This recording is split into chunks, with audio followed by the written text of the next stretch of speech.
अस्सलाम वालेकुम। Chief of defence forces की तैनाती उसके हवाले से समरी की वज़ीर आज़म ने मंजूरी दे दी और जल्द ही सदर साहब उसके ऊपर दस्तखत कर देंगे, जिसके बाद मौजूदा जो आर्मी चीफ़ हैं फील्ड मार्शल आसिम मुनीर, उन्हीं को ही 5 साल के लिए चीफ ऑफ डिफेंस फोर्सेस दोनों के ऊपर बैक वक्त तैनाती होगी, वो कर दिया जाएगा। समरी अगर वज़ीर आज़म से प्रेसिडेंट हाउस रवाना हो जाए तो इसका मतलब है कि आखिरी फॉर्मेलिटी सदर के दस्तखत हैं, जिसके बाद वो गज़ट नोटिफिकेशन होता है। तो ये मामला अब करीब है, जल्द हो जाएगा और बहुत दिनों से जो इस हवाले से मुख्तलिफ क्यासराइयाँ हो रही थी वो भी अपने अंजाम को पहुँच जाएंगी। इसके अलावा चीफ ऑफ डिफेंस की तैनाती 5 साल के लिए होगी और air chief marshal Zaheer Ahmed Babar Sidhu की मुद्दत मुलाजमत में भी 2 साल की तोसी की जाएगी, इसकी भी मंजूरी दे दी गई है। तोसी का इतलाक़ इनकी मौजूदा 5 साल मुद्दत मुलाजमत के मार्च 2026 में इनके 5 साल पूरे होंगे और उसके बाद से इनको फर्दर 2 साल की एक्सटेंशन मिल जाएगी। तो ये दोनों बड़ी खबरें हैं, इसी के ऊपर आज के प्रोग्राम का आगाज़ करेंगे। और दूसरी इंपॉर्टेंट आज प्रेस कॉन्फ्रेंस थी लॉ मिनिस्टर की भी और इंफॉर्मेशन मिनिस्टर की भी, जिसमें उन्होंने कहा कि इमरान खान से आइंदा उनकी बहन उज़्मा खान की भी मुलाकात नहीं कराएंगे। उनका कहना यह है कि उन्होंने आके बाहर सियासी गुफ्तगू की जो कानून के मुताबिक उनको इजाज़त नहीं है, इसलिए ये मुलाकातों वाली कहानी आज से ख़त्म। हमारे साथ स्टूडियोज़ में मेहमान शख्सियत सनाउल्लाह खान, मामले ख़ुसूसी है सियासी अमूर के वज़ीर आज़म के लिए, राना साहब वेरी वार्म वेलकम। इसके अलावा सेनेटर वलीद इकबाल साहब PTI के रहनुमा हमारे साथ होंगे, दोनों को खुशामदीद कहते हैं। राना साहब, CDF की तैनाती का नोटिफिकेशन बहुत दिन ऊपर नीचे बात चलती रही। 27 नवंबर को chairman joint chiefs of staff committee ने रिटायर होना था और उसी दिन इस ऑफिस ने क्रिएट होना था, लेकिन ये ताख़ीर हुई। कुछ बता सकते हैं क्या असबाब थे पिछले ये 1 हफ़्ते के दौरान जिसकी वजह से ये डिले हुआ? देखिए, ये जो नोटिफिकेशन है इसकी अहमियत, इसकी हसासियत से मतलब तो जो है वो बात बड़ी वाज़ेह है कि ये एक इंतहाई अहम तैनाती जो है वो होने जा रही थी और इसके लिए कॉन्स्टिट्यूशनल अमेंडमेंट्स हुई। उसके बाद फिर रेलेवेंट जो लॉज थे उनको अमेंड किया गया और उसके बाद सर्टेन रेगुलेशंस और रूल जो है वो फ्रेम होने थे, फिर उसके बाद उनकी अप्रूवल होनी थी और उसके बाद फिर इस नोटिफिकेशन की जो है वो तकमील का मरहला जो है वो आना था। तो इससे पहले ऐसे ही एक मौके के ऊपर एक जो है वो सूरत हाल ऐसी बनी थी कि ऐसी मिस्टेक्स जो कि on the face of that जो है वो थी, लेकिन ऐसा हुआ। वो किस मामले की मिसाल दे रहे हैं? जनरल बाजवा वाली? जी, जनरल बाजवा, जो सुप्रीम कोर्ट ने टेकअप कर लिया।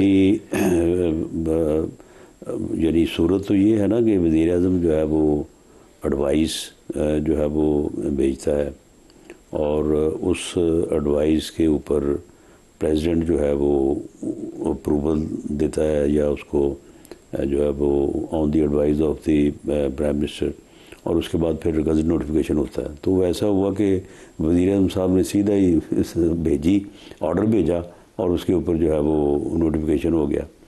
फिर बाद में पता चला तो उसमें फिर दोबारा कैबिनेट की अप्रूवल के बगैर भेज दिया।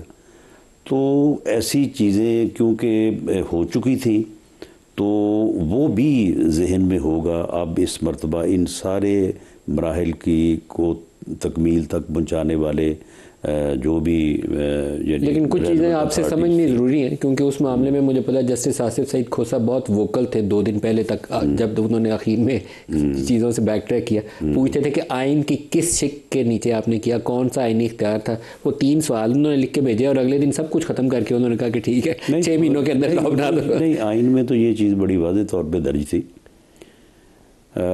वो दरअसल आर्मी एक्ट की बात कर रहे थे और आर्मी एक्ट में शायद उस तरह से सराहत से ये चीज़ मौजूद नहीं थी, जो कि बाद में फिर उस वक्त भी की गई और फर्दर जो है वो उसको अब भी जो है वो कॉम्प्रिहेंसिवली जो है वो अमेंड किया गया है। सर, अब तो आपकी जो अमेंडमेंट है उसमें तो अब रिटायरमेंट एज ही नहीं है। जिसमें आर्मी चीफ के लिए रिटायरमेंट एज? जी, रिटायरमेंट एज जो 64 थी ना, वो नहीं है अब रिटायरमेंट एज है ही नहीं। अब नहीं है। आर्मी चीफ चाहें तो वो अगले 20 साल भी आर्मी चीफ रह सकते हैं। जी, रह सकते हैं और लॉ उनके ऊपर कोई बार नहीं लगाता, कोई कदर नहीं। उसमें ये है ना कि उनकी जो मुद्दत है वो 5 साल है। 5 साल के बाद फ्रेश तकर्री या एक्सटेंशन होगी। रीअपॉइंटमेंट भी हो सकती है, रीअपॉइंटमेंट दोनों हो सकती है, रीअपॉइंटमेंट भी हो सकती है। फिर अपर लिमिट होना ना रही, और एक फर्दर जो है वो एक्सटेंशन भी हो सकती है। अब उसके रास्ते में वो एज लिमिट जो है 64 की वो आड़े थी। There is no retirement age for army chief now. जी, अब नहीं, रिटायरमेंट एज उनके लिए यही जो मुद्दत है 5 साल, यानी आज तकर्री हुई है, 5 साल बाद अनलेस कि वो उनकी रीअपॉइंटमेंट हो या उनकी एक्सटेंशन हो, वो रिटायर हो जाएंगे। सर देखिए ना जी, अभी आसिम मुनीर साहब हैं, अब उनकी मुद्दत मुलाजमत का आगाज़ होगा जब नोटिफिकेशन हो जाता है, आज रात हो गया या कल हो गया, जब भी हो गया, ठीक है जी। 5 साल के लिए उनकी तकर्री होगी, 5 साल बाद हुकूमत फैसला करती है कि फर्दर 5 ईयर्स रीअपॉइंटमेंट, तो मजीद 5 साल भी उनको मिल जाएंगे, 10 साल हो जाएंगे। तो वो चाहे 70 साल के हो जाएं, तो 75 के हो जाएं, तब भी वो आर्मी चीफ रह सकते जी। वो यानी अगर रीअपॉइंटमेंट होती है तो 5 साल के लिए होगी, या एक्सटेंशन होती है तो 5 साल के लिए होगी। उम्र उसमें रुकावट नहीं बनेगी। 5 साल के बाद जो है वो दोबारा जो है वो तकर्री होगी। तकर्री से मुराद है कि रीअपॉइंटमेंट होगी या उसमें जो है वो एक्सटेंशन होगी। तो ये पिछले जो कई रोज़ थे, क्योंकि आपने आईनी तरमीम पास करने से पहले भी तो सोचा होगा ना कि लॉ के अंदर क्या क्या प्रोविजंस डालनी है। ये तो नहीं ना होगा कि 27वीं तरमीम पास कर ली थी, बाद में याद आया कि लॉ तो ठीक किया ही नहीं है, इसलिए नोटिफिकेशन पे गौर व फिक्र में लग गए। तो इशू क्या था जिसकी वजह से ये एक हफ्ता? नहीं, इशू इसमें कोई नहीं था। इशू इसमें इसकी अहमियत, इसकी हसासियत और इसके ऊपर बनने वाले रूल्स रेगुलेशंस, उनकी नोक पलक। हो सकता है कि फ्रेम करने वालों के बाद जो है वो एक टीम ऐसी भी हो जो उनसे सीनियर हो, उनसे बेहतर नॉलेज रखने वाली हो, तो उसने उसको जो है वो दोबारा रीवेरीफाई रीचेक किया हो, ताकि किसी किस्म की कोई लीगल चैलेंज ना बने, कोई लीगल चैलेंज ना बने या इसमें कोई एम्बेरसमेंट हो। देखे ना, ये जब जिस बात की मैंने मिसाल, जब बाजवा साहब का नोटिफिकेशन हुआ था एक्सटेंशन का, तो बड़ी एम्बेरसमेंट हुई थी। लेकिन उसकी नोटिंग ड्राफ्टिंग कहीं से होकर आई थी, वो आपको पता है सारी बात का? नहीं, लेकिन आप मुझे बताएं कि ये इतनी बड़ी गलती कि प्राइम मिनिस्टर ने जो है वो खुद ही ऑर्डर जारी कर दिया। प्राइम मिनिस्टर को किसी ने कहा होगा तो किया होगा ना। नहीं तो प्राइम मिनिस्टर को ये नहीं पता था कि ये जो तमाम नोटिफिकेशन है वो इन दी नेम ऑफ प्रेसिडेंट होते हैं। However president has on the advice of the prime minister, वो उनकी अपनी कोई डिस्क्रिशन या अपना उनका कोई इख्तियार नहीं होता, लेकिन एक कॉन्स्टिट्यूशनल सिस्टम है कि एडवाइस जो है वो प्राइम मिनिस्टर ने करनी है, और उसके ऊपर जो है वो नोटिफिकेशन जो है वो प्रेसिडेंट की अप्रूवल के बाद। अच्छा, दरमियान में राना साहब इस पे ये भी, अब तो क्योंकि मामला आपका पहुंच गया है, कंक्लूड हो गया है, जल्द नोटिफिकेशन आ जाएगा, अब उस सवाल को आपको शायद जवाब देना आसान हो जाए। सोशल मीडिया पे ये भी क्यास रही थी कि आसिम मुनीर साहब की जो इब्तदाई तैनाती थी वो 29 नवंबर 2022 में की गई, जो 29 नवंबर 2025 में पूरी हो जाती है, और दरमियान में आपने आर्मी एक्ट को अमेंड किया और उनकी मुद्दत मुलाजमत कर दी 5 साल, तो वो 2027 में जाके एंड होनी है। लेकिन वो जो नोटिफिकेशन था इब्तदाई वो 3 साल का हुआ है, तो नया नोटिफिकेशन भी रिक्वायर्ड था 29 नवंबर 2025 को, आज से 4 रोज़ पहले, 5 रोज़ पहले, ताकि उनको फर्दर एक्सटेंड किया जा सके। ये इन तमाम चीज़ों का जो है वो बड़ा माइन्यूटली और बड़ा यानी जामे तौर पे जो है ना वो इसका जायज़ा लिया गया है। इस पॉइंट को भी डिस्कस किया गया, और इसी में जो है वो ये दिन सर्फ हुआ, इसी में ये दिन सर्फ हुआ। तो उसका आपने हर रास्ता क्या निकाला है? नहीं, उसका रास्ता कोई निकालने की ज़रूरत नहीं है कि ये मौक़िफ़ कि जब लॉ अमेंड हो गया और 3 की जगह 5 आ गया, तो अब इसमें न्यू नोटिफिकेशन की ज़रूरत नहीं है। लेकिन गज़ट नोटिफिकेशन पाकिस्तानी सिस्टम की बुनियाद है, हर अपॉइंटमेंट गज़ट नोटिफिकेशन। लेकिन बात ये है ना कि गज़ट नोटिफिकेशन तो हुआ है, और उस गज़ट नोटिफिकेशन में जो मियाद थी 3 साल, वो थ्रू लेजिस्लेशन जो है वो 5 साल हो गई है। तो now after 3 years there is no need of a fresh और ए न्यू नोटिफिकेशन।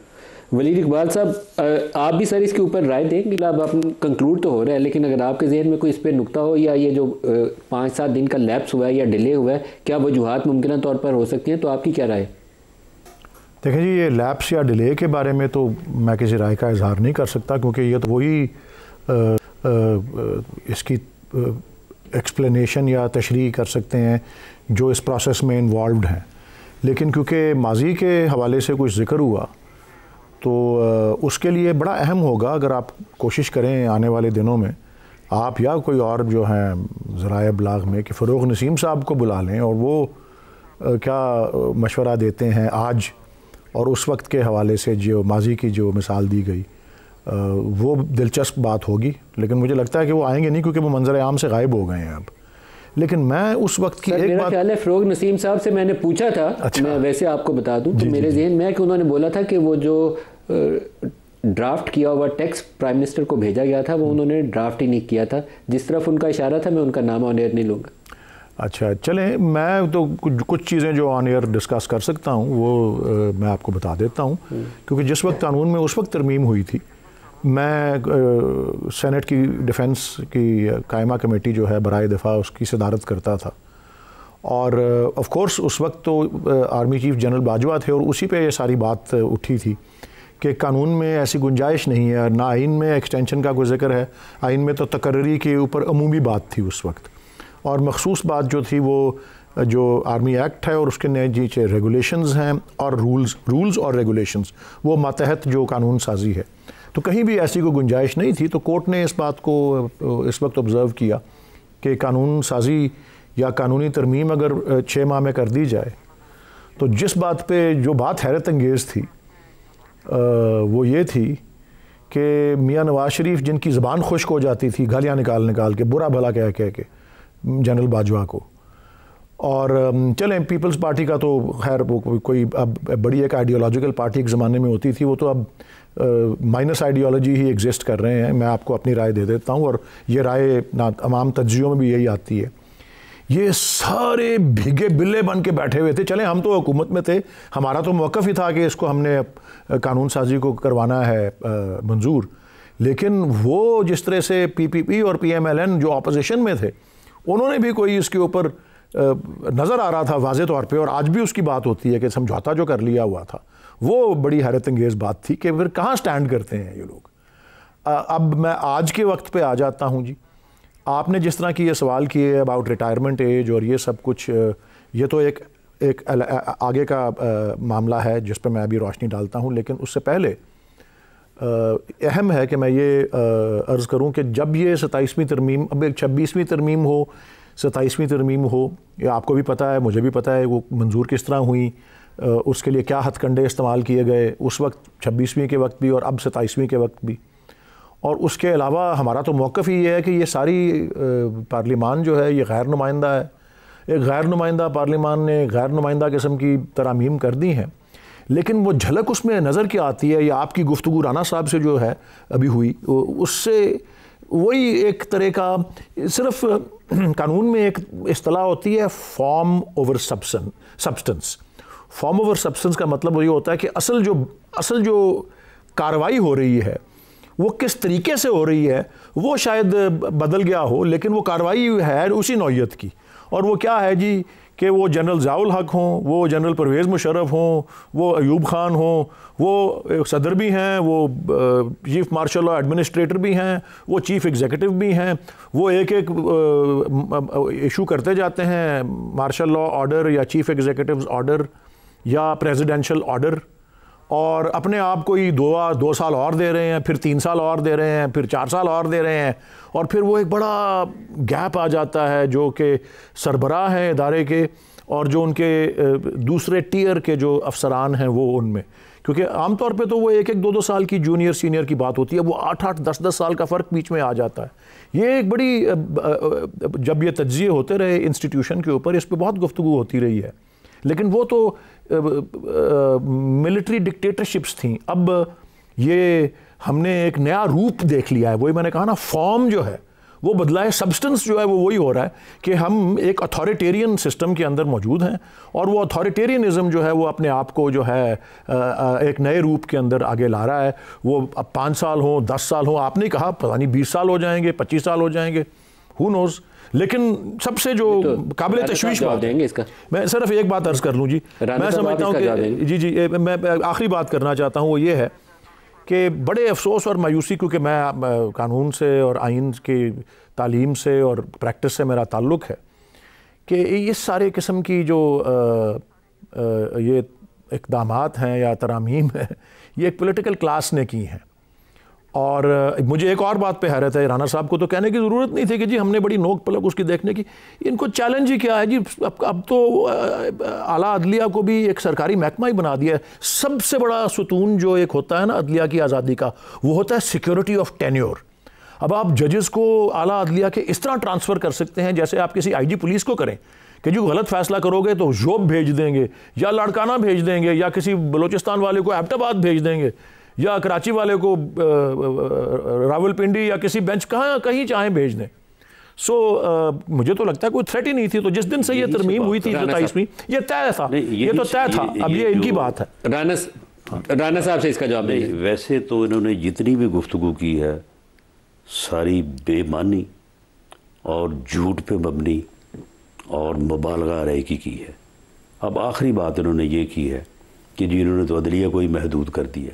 अदलिया का ये हाल कर दिया कि जब चाहे, यानी हुकूमत जब चाहे जिस जज को चाहे उसको जहाँ मर्जी ट्रांसफ़र कर दे, जैसे IG का ट्रांसफ़र किया जाता है, उसको ज़ूब भेज दे, फ़लाँ जगह पे भेज दे। ये मुझे साबित करें कि इस वक्त जो कॉन्स्टिट्यूशन की पोजीशन है उसमें हुकूमत के पास कहाँ ये इख्तियार लिखा हुआ है कि वो किसी हाई कोर्ट या किसी सुप्रीम कोर्ट के जज को जो है वो ट्रांसफ़र कर सकती है, और जब चाहे कर सकती है और जहाँ चाहे कर सकती है। ये मुझे करें साबित। ऐसे बग़ैर पढ़े, यानी पढ़े लिखे लोग हैं, बग़ैर पढ़े बग़ैर समझे इतना झूठ और इतनी यानी आवारा किस्म की गुफ्तगू कि जो मुंह में आए आप कह देना है और उसके पीछे जो है वो कोई एविडेंस नहीं है। ये मुझे करें। जुडिशल कमीशन का ये इख्तियार है, तो ये हुकूमत का इख्तियार कैसे हुआ? 5 लोग तो आपके बैठे हुए नहीं, जुडिशल कमीशन नहीं, जुडिशल कमीशन 5 हमारे बैठे हैं। जुडिशरी के कितने बैठे हैं? उनके भी शायद 5 हैं। फिर बार काउंसिल का नुमाइंदा सुन लेना, अगर हुकूमत के 5 बैठे हैं तो जुडिशरी के भी, बार का भी नुमाइंदा बैठा है। उसके बाद बार का नुमाइंदा बैठा, बार का नुमाइंदा हमारा खवातीन में से एक। सुन लेना सर, बार का नुमाइंदा लॉ मिनिस्टर के साथ जाता है। नहीं, लोगों को मिसलीड ना करें, लॉ मिनिस्टर के साथ, लोगों को प्रोपेगेंडे के जरिए से जो लोगों को गुमराह ना करें। नहीं सर, उसकी स्ट्रक्चरिंग तो नहीं स्ट्रक्चर आए ना, स्ट्रक्चर बार काउंसिल का लॉ मिनिस्टर के नीचे जाता है। बार काउंसिल का नुमाइंदा जो है वो इलेक्ट होके आता है, लॉ मिनिस्टर और बार काउंसिल इलेक्ट करती है, लॉ मिनिस्टर नहीं इलेक्ट करता। वोट उसका लॉ मिनिस्टर की मर्जी से जाता है। लॉ मिनिस्टर की मर्जी से नहीं चल, अभी हमने सारे जजेस के अपॉइंटमेंट का नहीं पाबंद। मैं ये कहता हूं कि पंजाब बार काउंसिल इलेक्ट होती है। पंजाब बार काउंसिल के जो 75 के करीब नुमाइंदे हैं वो पूरे पंजाब से और इसी तरह पूरे मुल्क से वोट लेके मुंतखब होते हैं। उसके बाद वो जो है वो 22 के करीब जो है वो पाकिस्तान बार काउंसिल के नुमाइंदे मुंतखब करते हैं। वो 22 लोग जो हैं वो 22 अपने वोट के साथ अपने में से एक को नुमाइंदा मगर आजम नजीर, आप कैसे कहते हैं? आजम नजीर तारड़ साहब बार काउंसिल का ग्रुप एक है। आजम नजीर तारड़ जो है, मैं ये कहता हूं कि जो पाकिस्तान बार काउंसिल है उसका नुमाइंदा जो है वो आजम नजीर तारड़ साहब का नुमाइंदा नहीं है। अब आ जाएं बार काउंसिल का नुमाइंदा, सुन ले, बार काउंसिल का नुमाइंदा होता है। बार काउंसिल को आप जो है वो आप ये पूरा इलेक्ट्रॉनिक जो इलेक्शन का प्रोसेस है वकला कम्युनिटी का, जहाँ पे कोई सवाल ही पैदा नहीं होता कि कोई मुदाखलत कर सके, आप उसके ऊपर एक मफरूजे की बुनियाद के कोई मफरूजा आप बार काउंसिल का नुमाइंदा और खवातीन की नशिस्त आपने कंपोजिशन में डाली इसीलिए क्योंकि आपके वोटिंग प्रोसेस को स्ट्रेंथ मिल जाती है। गलत है, ये डाला ही आपने दोनों, गलत है, स्पीकर नॉमिनेट करता है। ये आपका प्रोपेगेंडा है, ये प्रोपेगेंडा नहीं है, फ्रॉडुलेंट ये हकीकत है ना, बिल्कुल नहीं। नहीं, 100% हकायक पे बार का नुमाइंदा जो है वो हुकूमत का या किसी का नुमाइंदा नहीं हो सकता, वो पाकिस्तान बार काउंसिल का नुमाइंदा है। पाकिस्तान बार काउंसिल के 22 लोग जो हैं वो इलेक्शन लड़के आते हैं, इलेक्ट होके आते हैं। खवातीन का नुमाइंदा कौन करता है? आगे आ जाएं आप। इसके बाद आ जाए दो जो है वो गवर्नमेंट के हैं, अपोजिशन के हैं, 5 गवर्नमेंट, 5 जुडिशरी, 10, और उसके बाद एक अपना इसका बार काउंसिल का, 2 अपोजिशन के, ये 13 लोग हैं। आप मुझे बताएं कि ये 13 लोग जो हैं इनमें चीफ जस्टिस भी मौजूद है, 5 सीनियर 3 जजेस मौजूद हैं, और जब किसी जज की ट्रांसफ़र करनी है तो फिर 2 जज और आ जाने हैं। जिस हाई कोर्ट में जाना है उसका चीफ जस्टिस भी आ जाना है, जिस हाई कोर्ट से जाना है उसका चीफ जस्टिस आ जाना है। इन 13 में वो 7 वैसे मेजॉरिटी हैं। आप मुझे बताएं कि 3 चीफ जस्टिस साहबान होंगे और उसके बाद जो है वो 5 जो है 4 जो है वो सीनियर तरीन जजेस होंगे। उसके बाद आप कहते हैं कि जी हुकूमत जैसे चाहे पकड़ के जो है वो जिसको मर्जी चाहे ट्रांसफ़र कर दे। आप ये बात जब करते हैं तो इतनी यानी जो है वो बददियांती से जो बात है। अच्छा, इससे आप ज़्यादा बताएं कि ये करना बनता है कि इससे बड़ी ईमानदारी की बात हो ही नहीं सकती कि इस बात को ऑन एयर बार बार दोहराया जाए। जब आईनी बेंच बनाया जा रहा था तो जस्टिस अमीनुद्दीन खान ने खुद अपने आप को वोट डाला और वो आईनी बेंच के सरबराह बने। ऐसे ही हुआ ना? ऐसे ही हुआ, किससे हटके हुआ काम? कहाँ पे? जब ये आईनी बेंच के सरबराह बने। जुडिशल कमीशन ने बनाया। जुडिशल कमीशन ने बनाया, ठीक है, मैं उसकी मजीद बहस नहीं आपसे करूंगा, लेकिन ये हकीकत है। हकीकत के डिस्टॉर्टेड कंपोजिशन है। जो मैंने ये आपको ये इसकी तरतीब बताई, आप इसमें कहें ना कि वलीद इकबाल साहब, आप वलीद इकबाल साहब से पूछ लेते हैं, खुद भी वकील आदमी है। वकील आप वलीद साहब इसके ऊपर कुछ रोशनी डालना चाहेंगे? हाँ जी, अगर मियाँ साहब राना साहब अगर से प्रोपेगेंडा है बस, अगर सख्त इस्तेमाल अल्फाज करना चाहते हैं राना साहब, तो इसका मतलब है मुझे भी इजाज़त मिल गई है सख्त अल्फाज इस्तेमाल करने की। अगर ये समझते हैं कि मैं कोई बात कर रहा हूँ झूठ के ऊपर या फरेब के ऊपर, तो देखें जर्नलिज्म होता है फर्स्ट ड्राफ्ट ऑफ हिस्ट्री। ये सारे तज्जिए खोल के देख लें, इदारिये खोल के देख लें किसी अंग्रेज़ी का, सवाए कि वो उर्दू अखबारात जो बहुत से येलो जर्नलिज्म होते हैं उनको छोड़ दें जो कि पार्टिजान होते हैं। बट और दुनिया भर की जो इदारे हैं जो आज़ादी जो है अदलिया या जुडिशल इंडिपेंडेंस के ऊपर करते हैं अपना तज्जिया निगारी, उनके आप तज्जिए पढ़ लें। मैं ये अल्फाज जो इस्तेमाल करूँगा वो ये हैं, और मैं दोहराऊँगा ये कि अगर मुझे कह रहे हैं कि मैं झूठ और फरेब के उसके ऊपर बात कर रहा हूँ, मैं समझता हूँ कि ये अपनी खुद फरेबी जो है राना साहब, ये उसका इजहार कर रहे हैं, सेल्फ डिसेप्शन। और ये सेल्फ मैंने तो 2-4 आपको बताया ना, आप बताएं ना ये गलत है। आपको ये जो फॉर्मेशन मैंने बताई है जुडिशल कमीशन की, आप बताएं ये गलत है। जी बिल्कुल गलत है। और अगर ये गलत नहीं है और वहां पे जो है वो 4 चीफ जस्टिस साहबान और अपना 3 सीनियर 3 जजेस वो बैठ के अगर फैसला करते हैं एक हाई कोर्ट के जज का कि भाई इसकी ट्रांसफ़र वहाँ पे होनी है, और फिर भी वो नहीं जाता, तो फिर भी उसके खिलाफ कोई एक्शन नहीं है, फिर उसका मामला जो है जुडिशल काउंसिल को जाएगा। आप कहते हैं जी कान से पकड़ के जैसे आईजी को ट्रांसफ़र करते हैं वैसे जिधर मर्जी भेज दें, उसको ज़ोब भेज दें। अब इस जो आपने ये फिक्रा कहा है, आप मुझे बताएं ना उसको साबित करेंगे ये कैसे? वलीद साहब जी, मैं तो एक पहली बात तो मैं ये अर्ज़ कर रहा हूँ कि ये जिस तरह से गिनवा रहे हैं ना कि एक ये है, दूसरा वो है, तीसरा वो है, चौथा वो है, ये तो सोवियत यूनियन की कम्युनिस्ट पार्टी भी कहती थी कि हम बड़े जमहूरियत पसंद हैं। और मैं कम्युनिस्ट पार्टी ओ भाई जुडिशल कमीशन है, उसके ऊपर आओ ना, उसके ऊपर आओ, बात करो। जी बिल्कुल, मैं यही अर्ज कर रहा हूँ कि उसकी कहानियां घड़ने से तश्कील इसी तरह है। बात सुने, बताएं मुझे कि जी आपने ये जो 7 का फिगर दिया गलत है, बताएं। नहीं, मैं आपको ये नहीं कह रहा, मैं आपको सिर्फ मैं कह रहा हूँ इसकी तश्कील भी ऐसी है और इसकी तरतीब भी बिल्कुल इस तरह है कि जिसमें फ़ौक़ियत हुकूमत को और हुकूमत बिल्कुल ये आपको और मुझे कहने की आपके मेज़बान और नहीं ना सिर्फ जिन बेंचेस की और कॉन्स्टिट्यूशनल बेंच की तश्कील, जब पहले कॉन्स्टिट्यूशनल बेंच था और फिर आपने कॉन्स्टिट्यूशनल कोर्ट बना दिया, उसका तकर्रर किस तरह हुआ? पहला तकर्रर किसने किया ये बताएं? ये किसी कमीशन ने किया या सदर पाकिस्तान ने किया? अच्छा चलें, एक और बात ले लें। यही कह रहा हूं। जितने जज इस वक्त सुप्रीम कोर्ट में हैं जी, जितने जज कॉन्स्टिट्यूशनल कोर्ट में हैं, उनमें से कोई जज हमारे वक्त का या हमारी गवर्नमेंट की तरफ से जो है ना वो एलिवेटेड नहीं है। सारे के सारे जुडिशल कमीशन के उस वक्त के एलिवेटेड हैं जब जुडिशल कमीशन में एक तरफ 7 जजेस बैठते थे, दूसरी तरफ 3-4 नुमाइंदे बैठते थे, वो अपनी अक्सरियत से जो है वो जजेस को एलिवेट करते थे। इनमें से कोई जज भी, आप अमीनुद्दीन खान साहब की बात कर रहे हैं, अमीनुद्दीन खान साहब को हाई कोर्ट जज हमने बनाया था। अमीनुद्दीन खान साहब को आपको पता है कि उनको जो है वो सुप्रीम कोर्ट का जज जो है एलिवेट किसने किया था?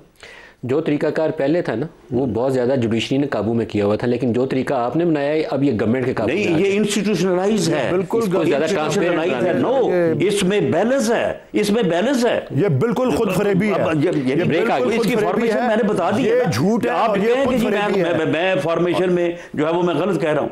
ब्रेक ले लें, ब्रेक ले लें, ब्रेक लेगा।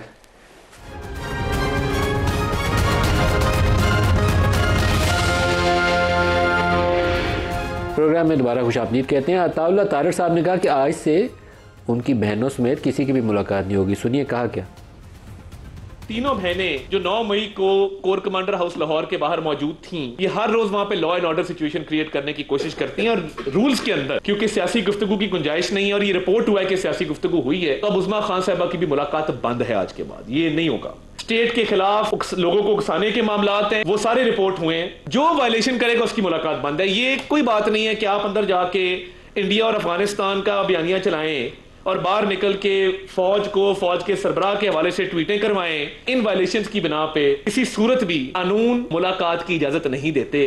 तो स्टेट ने ये फैसला किया है कि अब लॉ एंड ऑर्डर की सिचुएशन जेल के बाहर क्रिएट हुई तो आनी हाथों से निपटा जाएगा। अब there is no tolerance, zero room है। लॉ एंड ऑर्डर आप क्रिएट करें, writ of the state establish होगी और आपके खिलाफ वहां पे भरपूर कार्रवाई रिएक्शन। मैं भी से बता रहा हूं, इस पे make no mistake about it, इस पे कोई अभाव ना रहे। राना साहब, जो फैमिली की मुलाकातें हैं ये एक हक है और आपके दौर में अगर किसी के साथ ये ज़्यादती होती थी, राना सनाउल्लाह हों, ख्वाजा साद हों, शहबाज शरीफ हों, नवाज शरीफ हों, मरियम हो, हम यहाँ बैठ के सवाल उठाते रहे। आज आप इतनी खुशी से इमरान खान की बहनों की मुलाकातों पर पाबंदी लगवा रहे हैं। देखें, बात ये है कि मुलाकातों में रूल्स ला तो ये कहते हैं ना कि जो फैमिली मुलाकात है उसमें फैमिली की बात होनी चाहिए, जो लीगल मुलाकात है वकला की उसमें लीगल जो भी केसेस हैं उसके मुताबिक बात होनी चाहिए। मैं कहता हूँ चले, एक सियासतदान है, वो जब भी गुफ्तगू करेगा तो पॉलिटिक्स उस बीच में आ जाएगी, इस हद तक भी एक्सेप्टेबल है।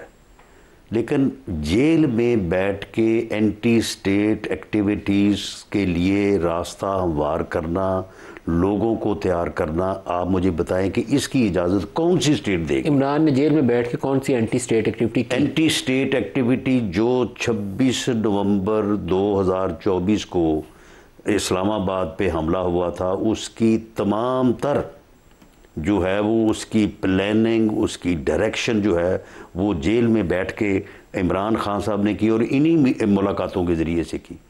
जो अमेरिका में ट्रंप साहब का इलेक्शन लड़ा गया वो इन्हीं मुलाकातों के ज़रिए से वो लड़ा गया।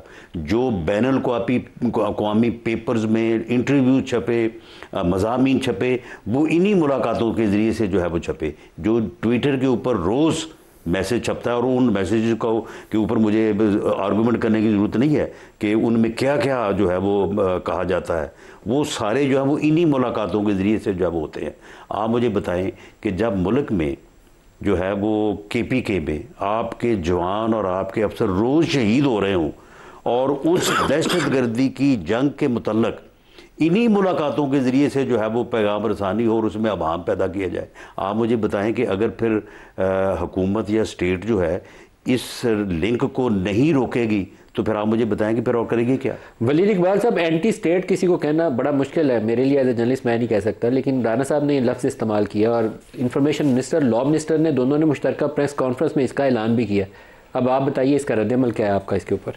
जी, वैसे दिलचस्प बात यह है कि इस्लामाबाद हाई कोर्ट में जब ये मामला गया था एक मौके पे, तो आज़ादी इजहार राय को इस्लामाबाद हाई कोर्ट ने बरकरार रखा था इन्हीं जेल मुलाकातों के हवाले से।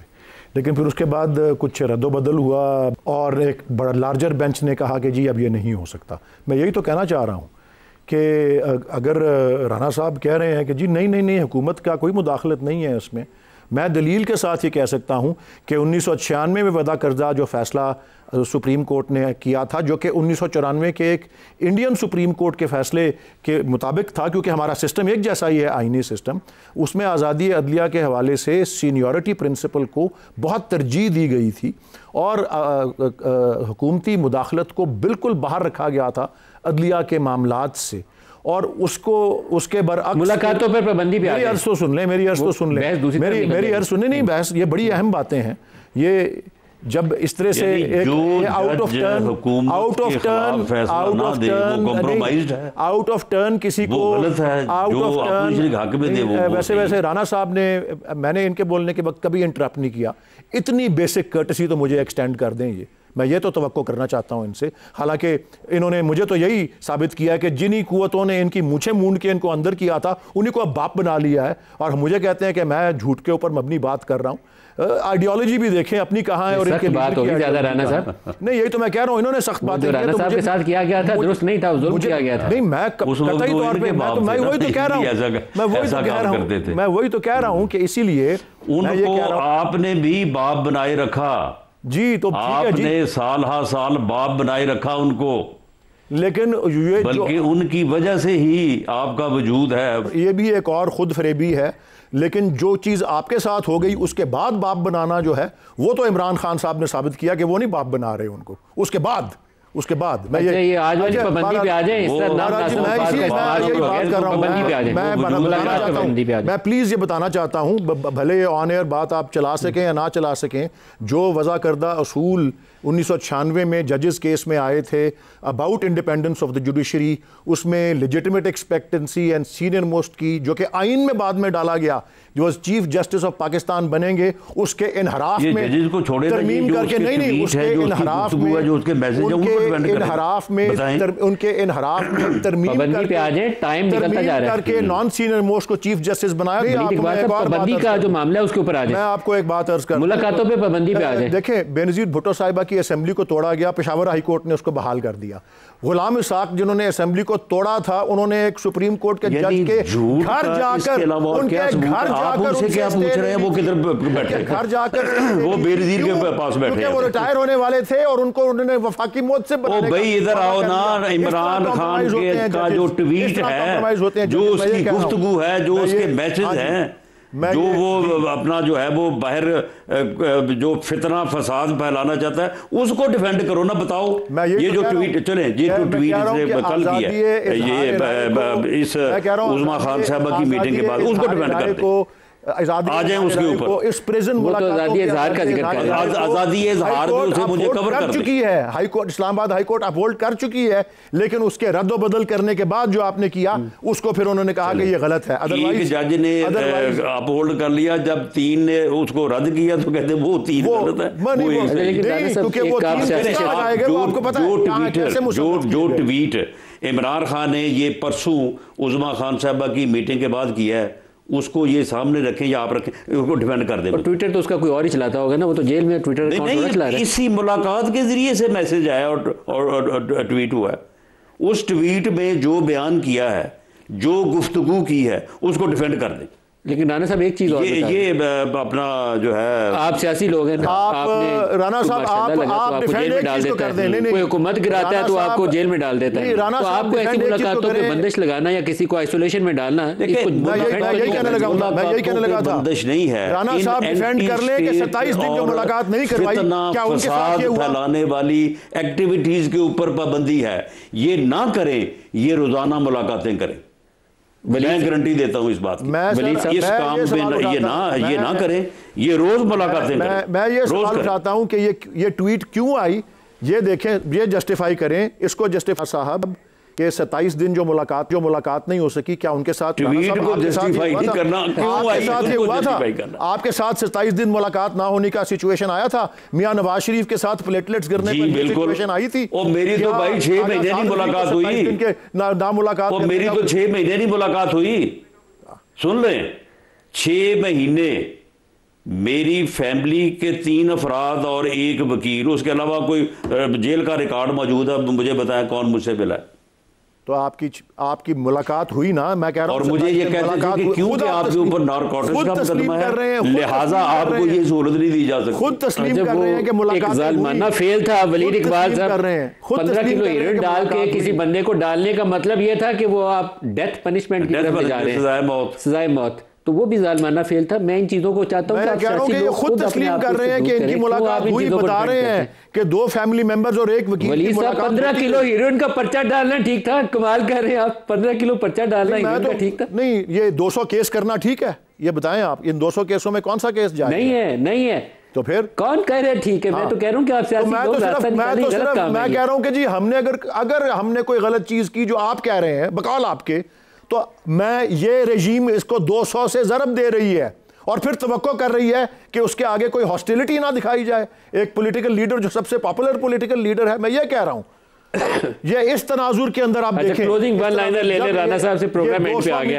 राना साहब कोई सियासी फिजा में थोड़ी नरमी पैदा करें, पाकिस्तान को सूट करेगी अगर थोड़ी नरमी पैदा करें। सियासी फिजा में नरमी वलीद साहब की भी अपनी लीडरशिप के पास, मेरी लीडरशिप ने the prime minister of Pakistan 3 मरतबा on the floor of the house और 1 मरतबा यौम आज़ादी पे उन्होंने ओपन ऑफर की है, अपोजिशन को सामने कहा है कि आएँ बैठें, तमाम इश्यूज़ के ऊपर बैठ के जो है वो पॉलिटिकल कंसेंसस करते हैं, इसका रास्ता निकालते हैं। क्या नवाज शरीफ इमरान को जेल में रखने के हामी है? देखिए, इस बारे में उन्होंने कभी जो है वो गुफ्तगू नहीं की। उन्होंने कभी भी इमरान खान साहब के बारे में ना कोई उन्होंने ये कहा कि इनको आप जेल में ज़रूर रखें, ना कभी उन्होंने कहा कि आप इनको जो है वो बाहर निकालें। हाँ, अगर कोई 1 मरतबा 2 मरतबा बात हुई तो वो सिर्फ जो लफ्ज़ इसमें वो कहते हैं ये मकाफ़ात अमल, मकाफ़ात अमल। राना सनाउल्लाह खान, सेनेटर वलीद इकबाल साहब, आप दोनों का बहुत शुक्रिया। आज के लिए इतना ही, इजाज़त दीजिए। अल्लाह हाफ़िज़।